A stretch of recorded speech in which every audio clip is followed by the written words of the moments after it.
La tricherie existe depuis toujours. Et depuis toujours, on a inventé de nouvelles façons de gagner. Aujourd'hui, le dopage génétique n'appartient plus à la science-fiction. En ce moment, la technologie est là et ça pourrait se faire. Le docteur Jacques Tremblay est une sommité mondiale dans la recherche sur la dystrophie musculaire. Lui manipule les gènes pour l'avancement de la science. Chez les tricheurs, on manipule les gènes pour stimuler la production de substances naturelles comme l'EPO, la testostérone ou les hormones de croissance. On se rend bien compte de tout le progrès en électronique avec les computers, les iPhones, etc. Ça marque beaucoup le public. Mais il y a des développements énormes qui se font en biologie de nos jours et donc on est rendu là à faire ce genre de manipulation.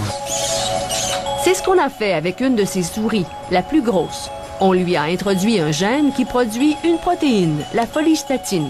Pourquoi? Pour bloquer la myostatine. Pourquoi?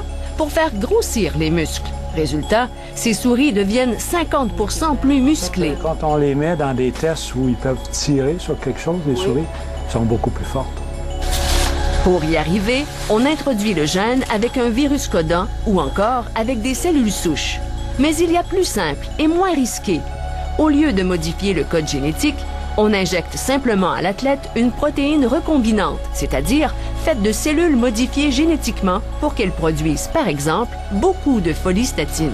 On peut faire ça pour un certain nombre de semaines, développer sa masse musculaire. Puis après ça, on arrête d'en produire. L'individu garde sa masse musculaire élevée pour plusieurs mois.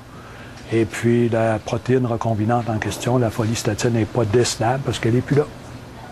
Incroyable. On pourrait... Incroyable, mais vrai. Soyons réalistes, c'est pas demain la veille du dopage génétique. Le docteur Christian Ayotte, figure bien connue de la lutte contre le dopage, semble très sceptique face à tout ça. C'est pas parce que ça se fait chez la souris qu'avec un succès donné, sur une petite bibite qui a un temps de vie donné, que chez l'humain, les mêmes choses sont avérées.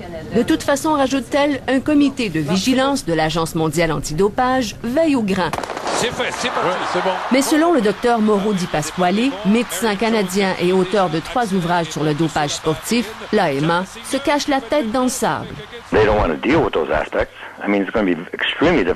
Ce sera extrêmement difficile à déceler, raconte Di Pasquale. Les athlètes peuvent utiliser les techniques très habilement, de sorte qu'il soit presque impossible à prendre, même dans 10 ans.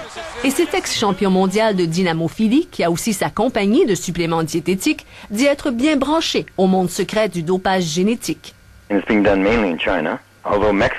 dopage génétique, dit-il, se pratique principalement en Chine et fait ses débuts au Mexique. Et ça marche, rajoute le médecin. Ça vous dérangerait pas de voir ça aux Olympiques? On en voit peut-être déjà. C'est ce que vous croyez? Oui. Le sport.